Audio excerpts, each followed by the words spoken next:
नमस्कार प्यारे बच्चों, आज हम पढ़ेंगे छठवीं कक्षा का 8वां पाठ सूक्ति स्तवकः। सूक्तियों का समूह संचय। उद्यमेन हि सिद्ध्यन्ति कार्याणि न मनोरथैः, न हि सुप्तस्य सिंहस्य प्रविशन्ति मुखे मृगाः। अर्थात उद्यमेन ही सिद्ध्यन्ति कार्याणि, उद्यमेन यानी परिश्रम करने से ही, कार्याणि माने समस्त कार्य, सिद्ध्यन्ति माने पूर्ण होते हैं। अर्थात परिश्रम करने से ही हमारे समस्त कार्य पूर्ण होते हैं।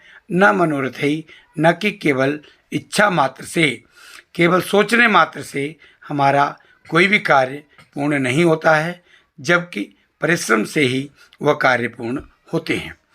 नहीं सुप्तस्य सिंहस्य, जिस प्रकार सोते हुए सिंह के मुख में कभी भी मृगाः माने कोई भी शिकार या कोई भी हिरण प्रवेश नहीं करता है, अपने आप उसके पास शिकार नहीं आता है, शेर को प्रयास करना पड़ता है, उसी प्रकार परिश्रम करने से ही संपूर्ण कार्य सिद्ध होते हैं। पुस्तके पठित पाठ जीवने नैव साधित, किं भवेत् तेन पाठेन जीवने यो न सार्थक। पुस्तके पठित पाठ अर्थात पुस्तक में पढ़ा गया पाठ जीवने नैव साधित, यदि उसका हमने जीवन में उपयोग नहीं किया तो किम भवेत् तेन पाठेन, ऐसे उस पाठ को पढ़ने से क्या लाभ। जीवने यो न सार्थक, जो कि हमारे जीवन में सार्थक न हो, अर्थात जो हमारे जीवन को अच्छा न बनाए, ऐसे उस पुस्तक में पढ़े हुए पाठ को पढ़ने से कोई लाभ नहीं है, जिसका कि हम अपने जीवन में उपयोग न कर सकें। अर्थात हमने जिस विद्या को, जिस ज्ञान को ग्रहण किया है, उसे हमें अपने जीवन में अवश्य अपने आचरण में लाना चाहिए, क्योंकि ऐसे पाठ को पढ़ने से कोई लाभ नहीं है जिससे कि हमारा जीवन सार्थक नहीं।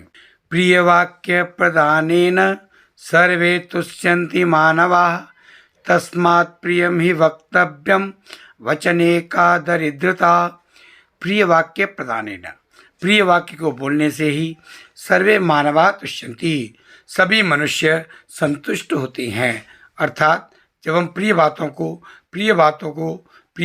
को बोलते हैं, तभी सभी मनुष्य प्रसन्न होते हैं, खुश होते हैं। तस्मात् प्रियम ही वक्तव्यम, इसीलिए हमें हमेशा प्रिय बातों को ही बोलना चाहिए। वचने का दरिद्रता, हमें प्रिय वाक्य बोलने में कोई भी कंजूसी नहीं करनी चाहिए। अर्थात हमें अपने मुख से हमेशा प्रिय वाक्यों को ही बोलना चाहिए। गच्छन् पिपीलिक याति योजनानां शतान्यपि, अगच्छन् वैनते योऽपि पदमेकं न गच्छति।